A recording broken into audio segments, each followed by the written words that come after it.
우리가 함께 읽은 그 본문에서 하나님으로부터 난 것은 무너지지 않는다라는 제목으로 하나님의 말씀을 전하도록 하겠습니다. 하나님으로부터 난 것은 무너지지 않는다. 너무 귀한 말씀이죠. 우리가 하나님으로부터 난 것을 붙잡고 이 자리에 서 있는 줄로 믿습니다. 우리가 성경의 말씀을 붙잡으면 그것이 하나님으로부터 난 거죠. 하나님으로부터 난 것은 세상에 그 무엇도 넘어지게 할 수도 없고 무너지지 않는다는 것을 우리가 굳게 믿었으면 좋겠습니다. 성경을 비유할 때에 우리의 영혼을 비추는 거울이라 그렇게 많이 얘기를 해요. 그러니까 우리의 모습을 스스로 볼 수는 없죠. 거울을 통해서 우리의 겉모습을 보게 되죠. 이 자리에 오기 전에 우리가 거울 앞에 서서 우리의 옷 매무새가 어떠한지 잘 이렇게 정리하고, 저 같은 경우 양복도 그렇고 넥타이도 그렇고 잘 보죠. 그 얼굴도 잘 머리는 잘 가르마가 타졌는지, 얼굴은 깨끗한지, 이렇게 묻은 건 없는지. 거울을 보면 우리의 겉모습이 잘 드러나게 돼 있죠. 마찬가지로 우리의 내면을 우리 스스로 볼 수는 없어요. 우리가 나 스스로를 내가 잘 안다라고 얘기하지만 사실은 나 자신에 대해서 나 스스로도 모를 때 많죠. 우리 자신에 대해서 가장 잘 아는 것은 하나님밖에 없어요. 그래서 성경 말씀을 대하면 우리의 영혼에 대해서, 우리의 내면에 대해서 아주 적나라하게 다 이렇게 비춰주죠. 마치 거울에서 우리의 겉모습을 뚜렷하게 보는 것처럼 성경을 읽으면, 하나님의 말씀을 대하면, 그것이 성경을 읽으면서 대하든 큐티하면서 대하든 설교 말씀을 통해서 대하든 더 좁혀서 복음 가운데 말씀을 대하든 그 말씀이 우리의 영혼을 이렇게 적나라하게 이렇게 우리의 속에 아주 내밀한 것, 마치 우리 마음속에 꾸깃꾸깃 숨겨둔 그것까지도 마음속에 있는 동굴 안에 후라시를 비치고 이렇게 그 안을 세세하게 뒤돌아보는 것처럼 하나님의 말씀만이 우리의 영혼에 대해서, 우리의 내면에 대해서 아주 적나라하게 잘 이렇게 보여주는 것 같아요. 그래서 성경에 대해서 사도 바울은 히브리서 4장 12절에 보면 하나님의 말씀은 살아있고 활력이 있어 좌우의 날선 어떤 검보다도 예리하여 영과 혼과 및 관절과 골수를 찔러 쪼개기까지 하며 또 마음의 생각과 뜻을 판단하나니,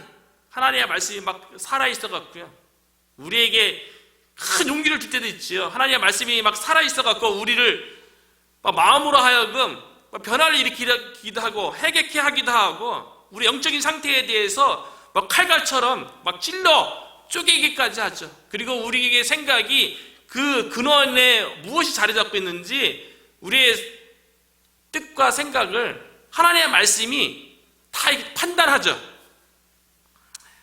하나님의 말씀만이 우리의 영혼을, 우리의 내면을 잘 보여주는 것은 없다고 생각합니다. 제가 인격적으로 예수님을 믿게 된 계기도요, 고등학교 때 교회는 나가긴 했었죠.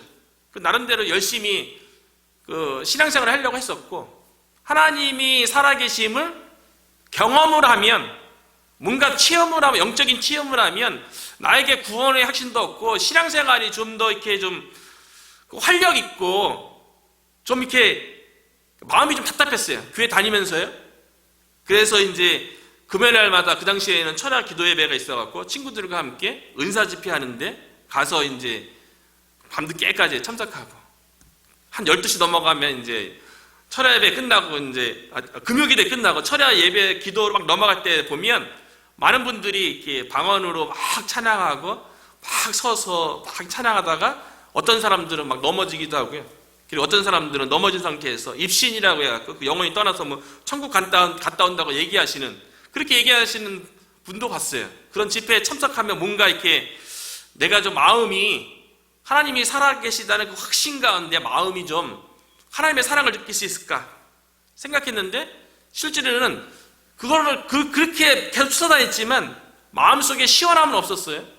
그런데 대학교에 입학해서 며칠 되지 않아서 학과 선배가 이제 좀 도서관에서 보자는 거예요. 그래서 갔더니 저보고 이제 작은 소책자 사형리에 대해서 들어봤냐고 얘기하면서 거기서 이제 하나님의 말씀을 가지고 예수 그리스도의 복음을 증거하는데, 그때 제가 처음으로 깨달은 게 뭐였냐면, 아, 내가 하나님 앞에서 죄인이었구나라는 것을 처음으로 깨달았어요.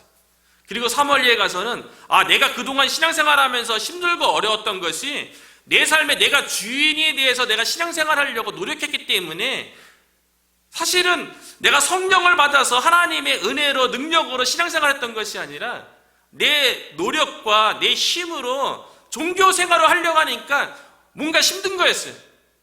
때로는 뭐 내 개인적인 종교생활 가운데에도 뭐 기쁨이 있을 때가 있죠. 그런데 한계가 있었던 거예요.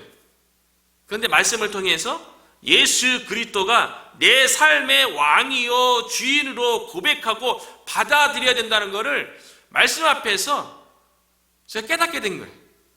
그러면서 내 삶 가운데 예수 그리스도를 나의 주인으로, 나의 왕으로, 나의 하나님으로 받아들였을 적에 내 삶이 완전히 변화되게 되었죠. 그래서 예수 그리스도를 영접한 다음에 내일 아침에 같이 만나서 성경 공부하자. 그래서 나간 게 순모임이었어요. 그리고 그 이후로 한 번도 그 성경 공부 모임에, 순모임에 빠지지 않고 거기서 참석해서 신앙이 자라서 하나님 앞에 헌신하게 되는, 그래서 하나님을 위해서 살겠다고, 예수 그리스도를 위해서 살겠노라고 그렇게 헌신하게 됐던 거죠.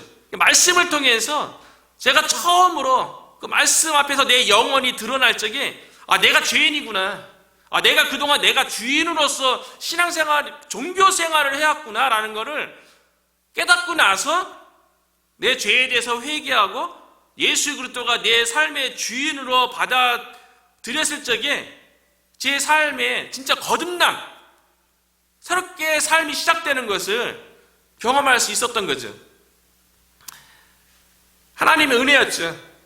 성령께서 깨닫게 해주시니까 내가 죄인인 것과 예수 그리스도를 주인으로 받아들여야 한다는 것을 내가 깨닫고 받아들였던 거죠. 어떤 사람은 복음에 대해서 저처럼 긍정적으로 반응을 해서 회개하고 그 말씀을 받아들이고 예수 그리스도를 받아들이는 반면에, 어떤 사람은 하나님 말씀 앞에서, 복음 앞에서 부정적으로 반응하는 사람들이 있어요. 그 사람들이 오늘 본문에 등장하는 사람들이죠. 33절에 보면 그들이 듣고 크게 노하여. 그들이 누굽니까? 사도들이 밖에서 예수는 그리스도라고 복음을 증거하는 가운데 산헤드린 공회에 두 번째 붙잡혀 왔어요. 첫 번째 붙잡혀 왔을 적에 산헤드린 공회에서 뭐라고 재판을 내렸냐면, 이제 두 번 다시 예수의 이름으로 가르치지도 말고 예수에 대해서 전도도 하지 말라고 금지시켰어요. 이스라엘의 최고 법정기구예요. 최고 정규기구예요. 거기서 판결 내렸으면 그것이 법이에요. 그런데 사도들이 다시 예수 그리스도의 복음을 증거하다가 감옥에 잡혀왔는데 주의 사자가 풀어준 거죠.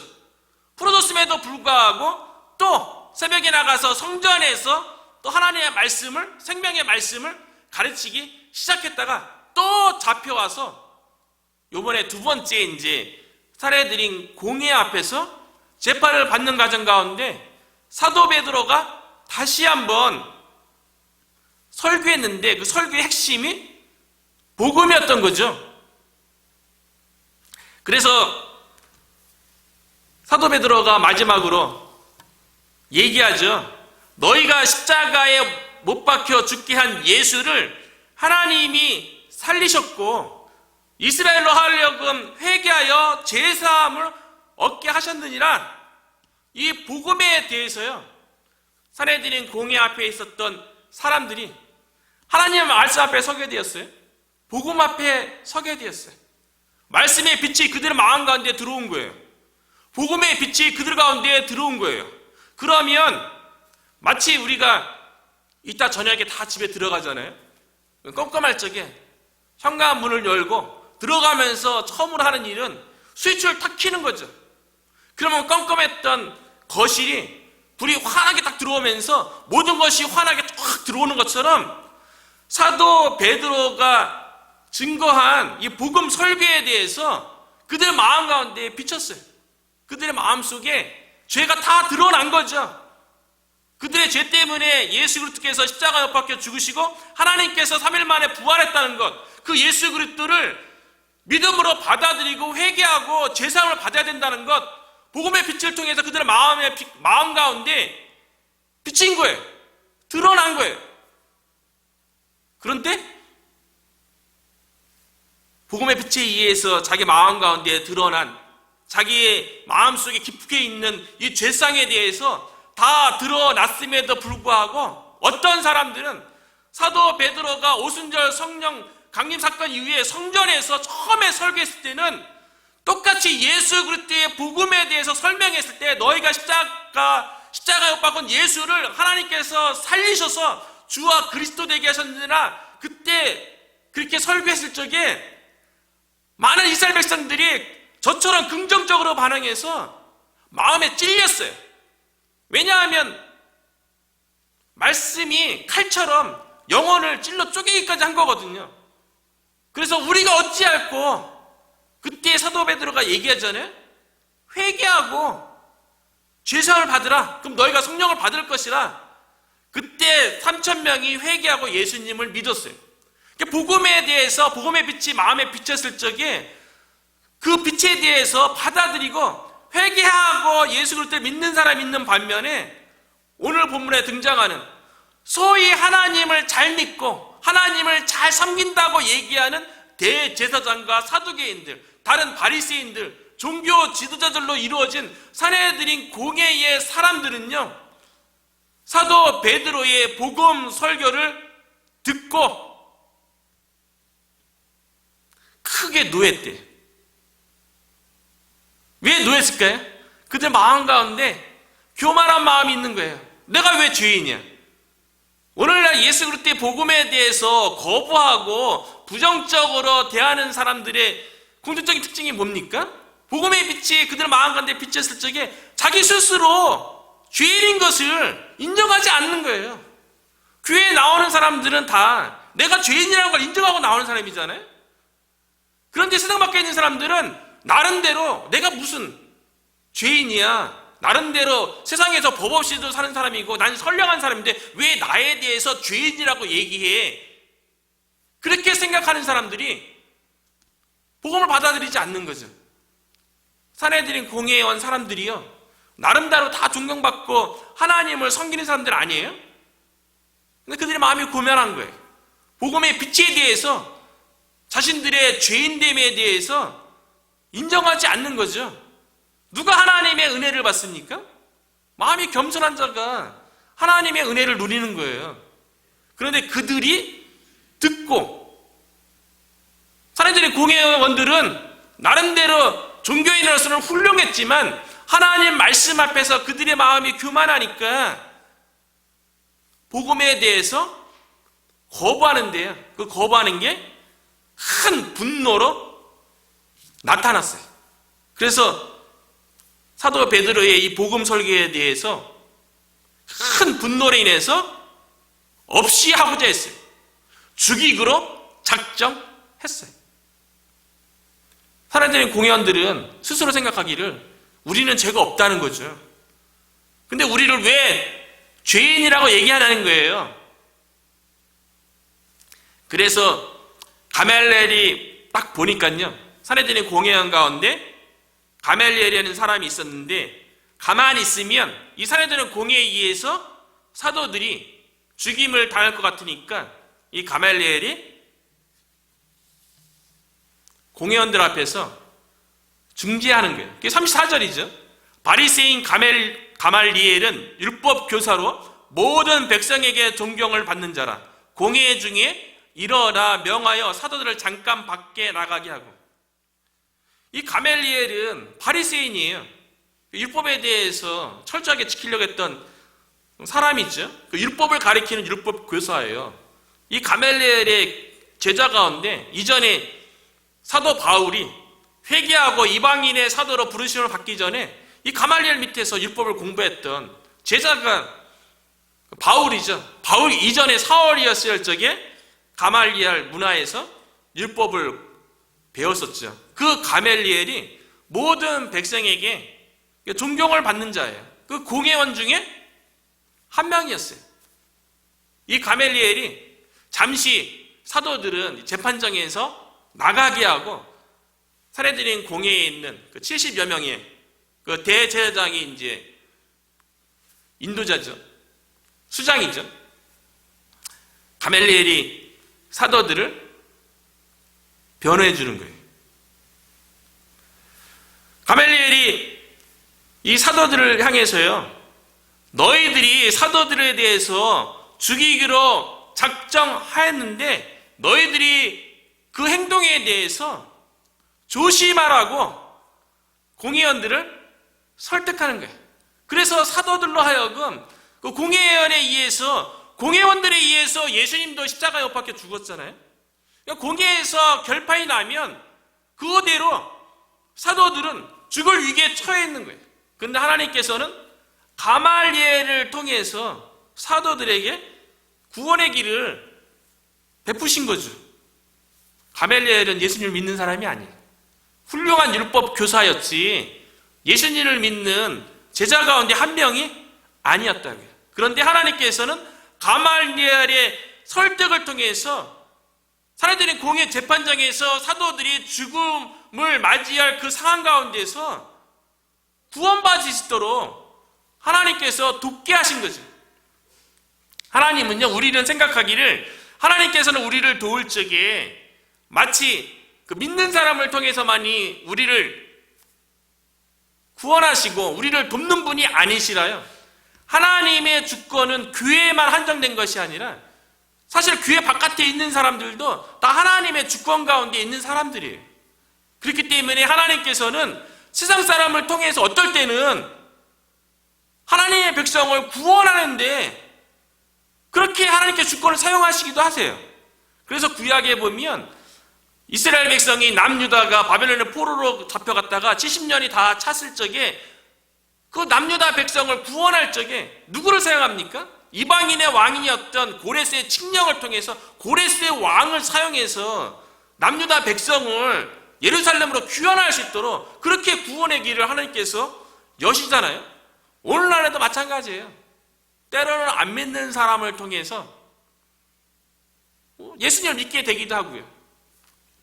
제가 들었던 간증 중에는 그 박예녹 목사님이라는 분이 있어요. 남자 박수무당하다가 이제 예수님을 믿으신 분인데, 이분 예수님 믿게 된 그 계기가 보니까 그리스도인이 전도해서 예수님 믿은 게 아니고요. 자신이 따르던 그 남자 법사가 있었어요. 근데 남자 법사가 그 병원에서 이제 병에 걸려서 죽어갈 적에 그분도 이제 법사니까 이제 남자 무당이었죠. 박수무당이었죠. 그 자기들 따르던 신도들이 자기를 돌보는 것이 아니라 교회에서 예수님을 믿었던, 교회에서 보면 이렇게 교회에 와서 봉사하는 사람 많이 있잖아요. 그런 사람들에 의해서 마지막에 돌봄을 받았던 거예요. 그래서 그 자기가 따르던 그 법사가 이제 병원에 있으니까 그 박연호 목사님이 목사 되기 전이죠. 그 병문안 가니까 그 법사가 이제 얘기했다. 이거 죽음을 앞두고서 이렇게 얘기했대잖아요. 동생, 내 말 잘 듣게. 이거 다 부질없는 짓이고 무속 이거 다 부질없는 짓이고 내가 보니까 예수님을 믿어야 될 것 같네. 동생만큼은 꼭 예수님 믿고 교회 나가게. 그 말 듣고서 그분은 안 믿는 사람이잖아요. 근데 교회 다닌 사람들의 돌봄을 받는 것 같아서 거기서 이제 뭔가 마음에 감동이 있었던 거죠. 그래서 이제 박연호 목사님이 교회에 나가서 예수를 믿고 지금 많은 사역들을 감당하고 계시죠. 하나님께서 가말리엘을 통해서 지금 사도들을 죽이려고 하는 공회원들을 설득하고 있어요. 그 설득의 주된 내용이 뭐냐면 사도들이 전하는 복음이 누구에서 난 것인지 생각해 보라는 거예요. 사람으로부터 난 것이면 잠시 인기를 끌고 그러겠지만 없어질 거라는 거예요. 그런데 만약에 하나님으로부터 난 것이면 무너지지 않을 것이고 하나님으로부터 난 것이기 때문에 그것에 대해서 반대하며 하나님을 대적하는 것이 되니까 신중하게 판단하라는 거죠. 그러면서 역사적인 인물 2명을 가말리엘이 언급을 해요. 첫 번째 사람은 드다라는 사람이에요. 이 드다가 자기의 사상을 가지고 막 그거를 자랑을 해갖고 사람들을 400명 모았어요. 400명이 드다라는 사람을 그가 주장하는 사상을 따라서 역사적으로 근데 그 사상이 무엇인지는 역사 기록이 나오진 않아요.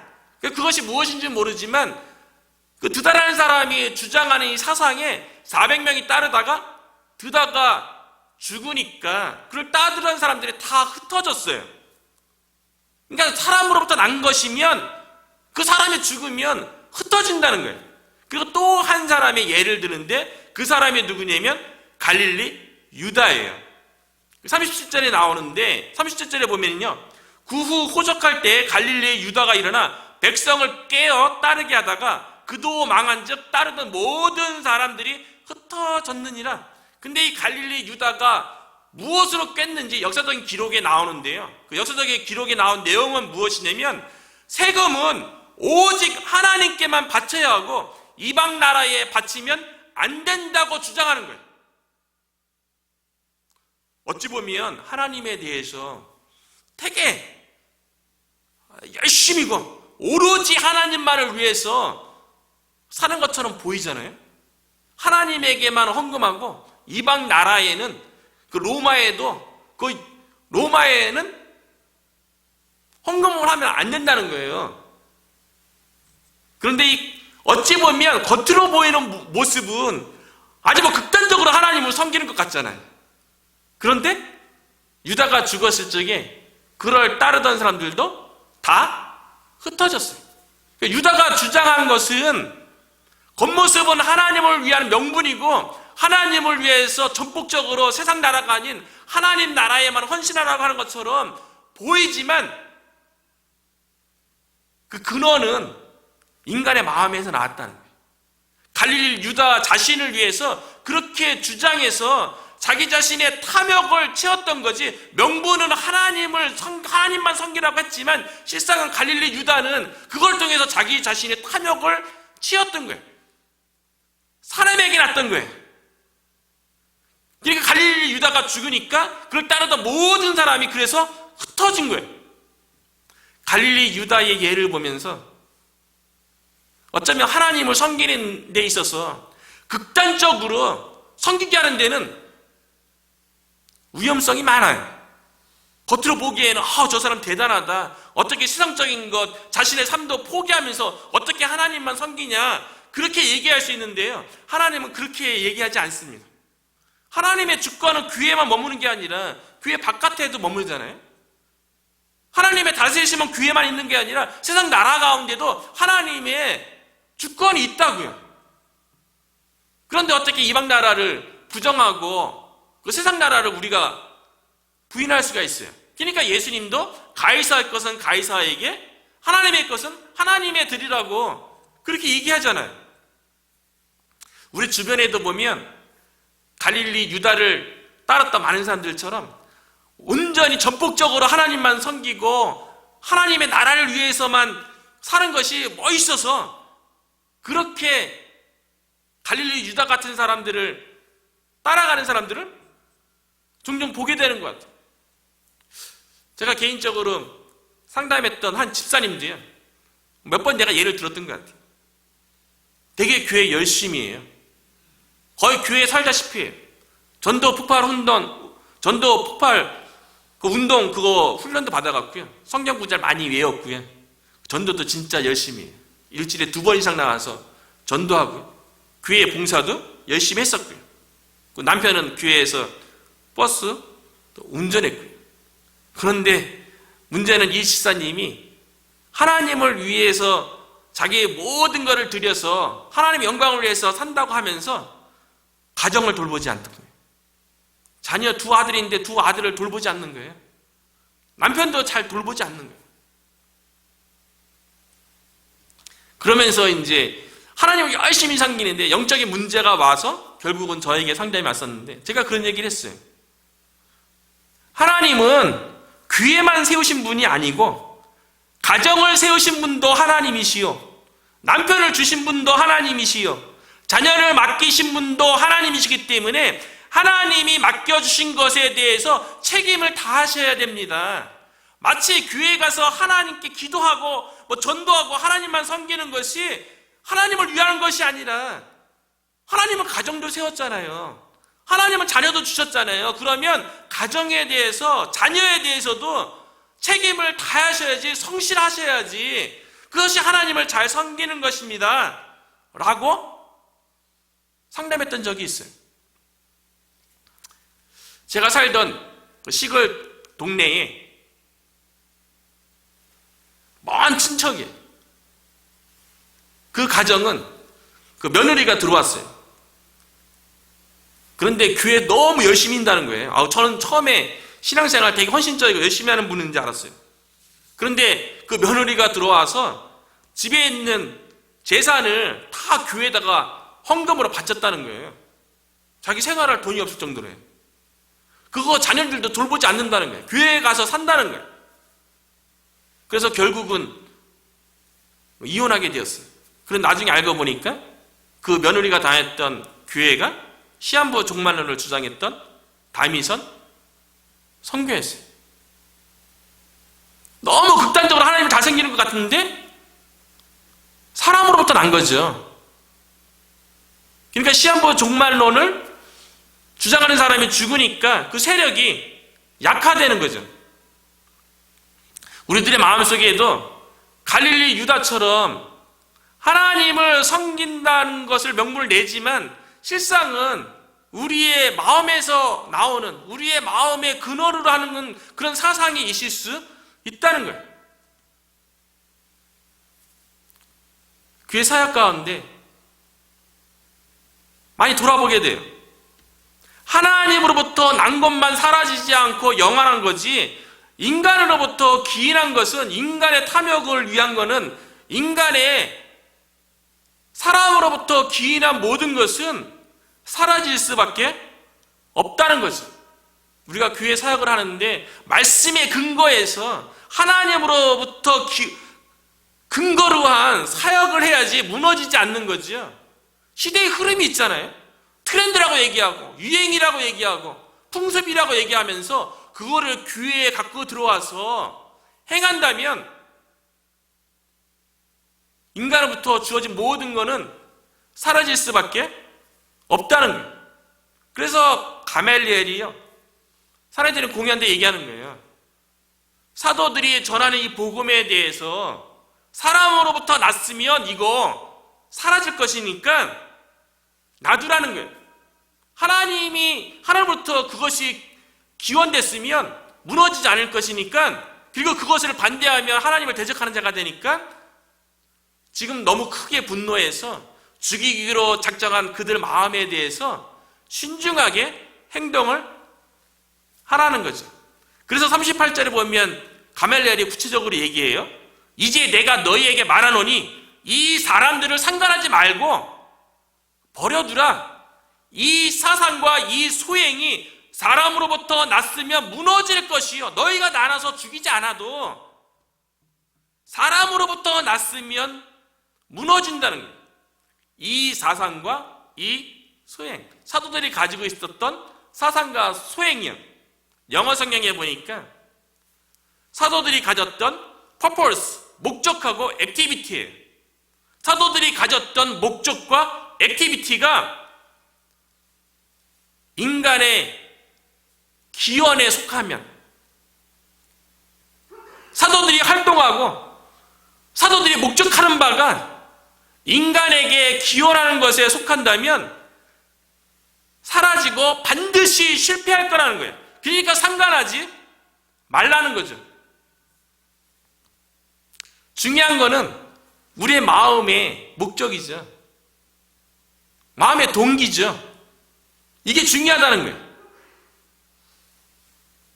그래서 사도 바울은 하나님은 우리의 마음의 동기를 판단하신다고 얘기하는 거예요. 고린도전서 4장 5절에 보니까요, 그러므로 때가 이르기 전 곧 주께서 오시기까지 아무것도 판단하지 말라. 그가 어둠에 감추인 것들을 드러내고 마음의 뜻을 나타내시리니 그때에 각 사람에게 하나님으로부터 칭찬이 있으리라. 여기에 보면 하나님의 뜻을 나중에 나타날 때가 있대요. 어둠 속에 우리가 어떤 것을 목표로 하고 어떤 것을 활동하는 데 있어서 어둠 속에 감춘 것이 있고요, 마음의 뜻이 있는데, 영어 성경의 마음의 뜻은 모티브예요. 마음의 동기예요. 마음의 동기는 우리 마음 깊숙한 곳에 있는 거 아니겠어요? 그런데 나중에 하나님께서 우리가 무엇을 하든지 어떤 사역을 하든지 그 마음의 동기를 판단하신대요. 그리고 마음의 동기가 하나님에게 있으면 칭찬이 있을 거라는 거예요. 그런데 그 마음의 동기가 사람에게 있으면, 나에게 있으면 하나님의 책망이 반드시 따른다는 거죠. 그래서 예수님도 동일한 말씀을 하셨어요. 마태복음 7장 21절부터 보면 나더러 주여 주여 하는 자마다 다 천국에 들어갈 것이 아니요 다만 하늘에 계신 내 아버지의 뜻대로 행하는 자라야 들어가리라. 그날에 많은 사람이 나더러 이르되 주여 주여 우리가 주의 이름으로 선지자 노릇하며 주의 이름으로 귀신을 쫓아내며 주의 이름으로 많은 권능을 행하지 아니하였나이까 하리니 그때에 내가 그들에게 밝히 말하되 내가 너희를 도무지 알지 못하니 불법을 행하는 자들아 내게서 떠나가라. 주여 주여 하는 자들, 주의 이름으로 선지자 노릇하고 주의 이름으로 귀신을 쫓아내고 주의 이름으로 많은 권능을 하는 모습은 누가 보면 하나님을 위한 것 같잖아요. 하나님을 위해서 크게 쓰임받는 것처럼 보이잖아요. 마치 갈릴리 유다가 헌금은 이 세상 나라에, 이방 나라에 하는 것이 아니라 오직 하나님께만 해야 된다고 그렇게 주장했던 것처럼요. 그런데 아버지의 뜻이 아니었던 거예요. 주여 주여 하면서 아버지의 뜻이 아니라 내 뜻이면 불법을 행하는 거고요, 내 뜻대로 행하면 그것이 사람으로부터 났기 때문에 사그라질 수밖에 없다는 거지. 사람으로부터 난 것은 반드시 무너지게 되어 있다는 거예요. 반면에 하나님으로부터 난 것은 그 무엇으로도 무너뜨리지 못하고 사그라지지 않는다는 것이죠. 그래서 39절에 다시 보면 만약 하나님께로부터 났으면 너희가 그들을 무너뜨릴 수 없겠고 도리어 하나님을 대적하는 데일까 하노라. 하나님부터 난 거는요 결코 무너지지 않은 줄로 믿습니다. 우리가 하나님의 부르심을 받아서 이곳에 있고요, 하나님의 뜻 가운데 주의 몸된 교회를 세우기 위해서 우리가 헌신 가운데 있어요. 하나님부터 난 것은 그 무엇으로도, 세상의 핍박이라도 그 누구의 핍박이라도 무너뜨릴 수 없다는 거예요. 특별히 하나님부터 난 것 가운데 결코 무너지지 않는 것이 우리 가운데 무엇이 있는 줄 아십니까? 그것은 우리를 향하신 하나님의 사랑이에요.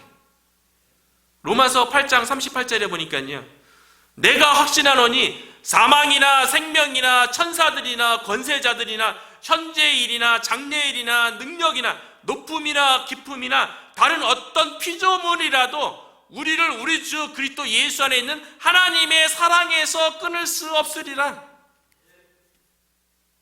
산헤드린 공회 최고 법정 기구에서 예수의 이름으로 너희들이 다시 한번 가르치고 전도하면 죽이리라.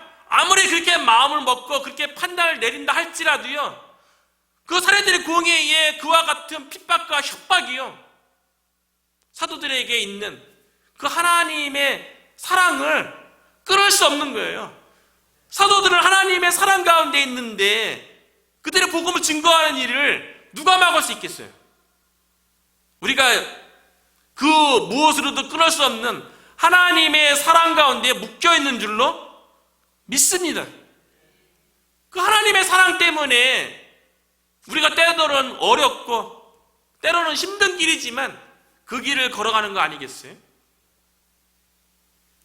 하나님으로부터 난 것은요 결코 무너지지 않는다는 것을 어떤 핍박이 있다 할지라도 무너지지 않는다는 걸요. 12 제자의 마지막을 보면 알 수 있어요. 우리가 잘 알고 있는 것처럼 예수님의 12 제자 가운데 사도 요한 빼놓고 여러 명의 제자들이 다 순교당했어요. 사실 요한도 반모섬에 유배당하고 고된 인생을 살았기 때문에 거의 순교적인 삶을 살았던 거죠.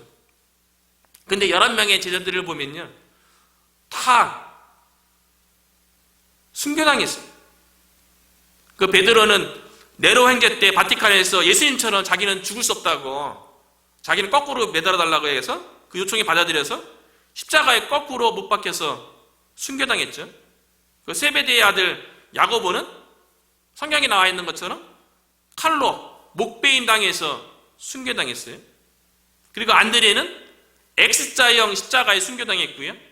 다데오는 활에 맞아 순교당했고요. 빌립은 지독하게 책시실을 당하고 십자가에서 매달려서 순교당했고요. 그리고 바돌로메는 십자가에 못 박히고 목이 베어져서 순교당했고요. 마태는 세 갈래로 갈라진 창에 찔려서 순교당했고요. 마띠아는 복음을 외치다가 돌에 맞아서 순교당했고요. 알페의 아들 야고보는 돌로 머리를 때려서 순교당했고요. 도마는 창이 몸에 관통되어서 순교당했어요. 교회의 초석이고 예수님의 직접적인 12 제자들이요, 다 순교당했음에도 불구하고 복음은 하나님으로부터 났기 때문에 아무리 죽이는 핍박과 박해를 가한다 할지라도 복음이 무너졌나요? 교회가 무너졌나요? 오히려 사도들의 순교를 통해서 오히려 그것이 교회의 씨앗이 되어서 복음의 능력이 유럽과 오늘날 우리들까지 전해진 거 아닙니까? 순교를 당한다 할지라도, 죽음을 잃는다 할지라도 하나님으로부터 난 것은 결코 무너지지 않는다는 거예요. 가말리엘이 누구에게서 난 건지 너희가 한번 보라고, 하나님부터 났으면 무너지지 않고 하나님을 대적하는 일이니까 신중하라고 얘기했음에도 불구하고요, 사내들인 공회원들이 가말리엘에게 충고를 받아들여서 사도들을 내보내는데요, 채찍질해서 내보내요. 그냥 내보내면 얼마나 좋아요. 충분히 설득될 만한다 한데 사내들인 공회원들이 채찍질해서 그거로 끝난 것이 아니라 예수님의 이름으로 다시 한번 말하지 말라고 언금을 한 다음에 놓아줘요. 그런데 율법에 의하면 태형에 속하는 채찍질은 40에 하나 가만 몇 가지 줄 수 있어요. 그런데 사도들에게 채찍을 가해서 놓아줬어요. 그러니까 사도들을 거의 죽음 직전까지 채찍질한 다음에 놓았던 거죠. 얼마나 고통스럽겠어요. 그런데 사도들은 그 재판장에 있었던 일들에 대해서 채찍에 맞고 온갖 고초를 당했음에도 불구하고 사도들은 그 상황에 대해서 오히려 기뻐했대요. 41절이죠. 사도들은 그 이름을 위하여 예수님 때문에 능력받는 일에 합당한 자로 여기심을 기뻐하면서 공의 앞을 떠나니라. 그러니까 능력받는 것도요, 믿음의 자격이 되어야 되는 거예요. 아무나 능력받는 거 아닙니다. 아무나 핍박받는 게 아니에요. 믿음의 그릇이 되고 하나님 앞에 쓰임받는 사람이 예수님 때문에 능력도 받고 핍박도 받는 거지요. 그럴 만한 믿음의 그릇 안 되는 사람은요, 자격이 안 되는 사람은 핍박도 없고 능력도 없는 거예요. 그 사도들은 예수님 때문에 능력받는 일로 인해서 오히려 기뻐하면서 공의 앞을 떠났대요. 채찍에 맞아서 그 쩔뚝쩔뚝 그랬을 텐데, 예수님께서 아마 말씀하셨던 거를 제 사도들은 떠올렸는지도 모르겠어요. 예수님의 말씀 때문에 그런 거죠. 예수님이 마태복음 5장 11절 12절에 보면 이렇게 얘기했어요. 나로 말미암아 너희를 욕하고 박해하고 또 거짓으로 너희를 거스려 모든 악한 말을 할 때에는 너희에게 복이 있나니. 예수님 때문에 욕먹어도 괜찮다는 거예요. 예수님 때문에 박해받아도 괜찮다는 거예요. 예수님 때문에 누군가가 거짓말을 만들어서 모욕해도 괜찮다는 거예요. 그것이 복이라는 거예요. 12절 기뻐하고 즐거워하라. 하늘에서 너희의 상이 큼이라. 너희 전에 있던 선지자들도 이같이 박해하였느니라. 하늘의 상급이 크대요. 예수님 때문에 당하는 핍박은요. 이 말씀 때문에 사도들이 기뻐하고 즐거워했던 것이죠. 모세도 마찬가지 아니었겠어요? 히브리서 1장 26절에 보면 그리스도를 위하여 받는 수모를 애굽의 모든 보화보다 더 큰 재물로 여겼으니 이는 상 주심을 바라봄이라.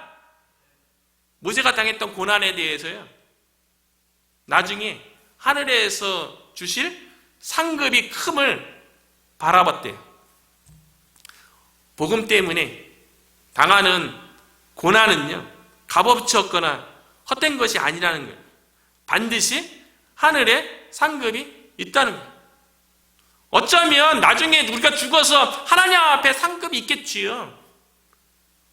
우리가 그것 때문에 고난당하는 거, 핍박받는 걸 기뻐하는 게 아니라요, 어쩌면 사도들이 핍박받고 고난 가운데 기뻐한 이유는, 아, 내가 이제 예수님의 제자가 맞구나. 예수님이 고난의 길을 걸어가신 거를, 그 발자취를 나도 똑같이 걸어가고 있구나 라면서 예수님과 동일시하면서, 아, 예수님이 걸어가신 그 길을 내가 동일하게 걸어가고 있다는 것을 이 사람들이 나를 증명해 주는 거구나. 그걸 통해서 더 기뻐했을 것 같아요. 나중에 하늘나라 가면 상급 있죠. 그건 나중에 미래 일이잖아요. 그것만 갖고 기뻐하겠어요?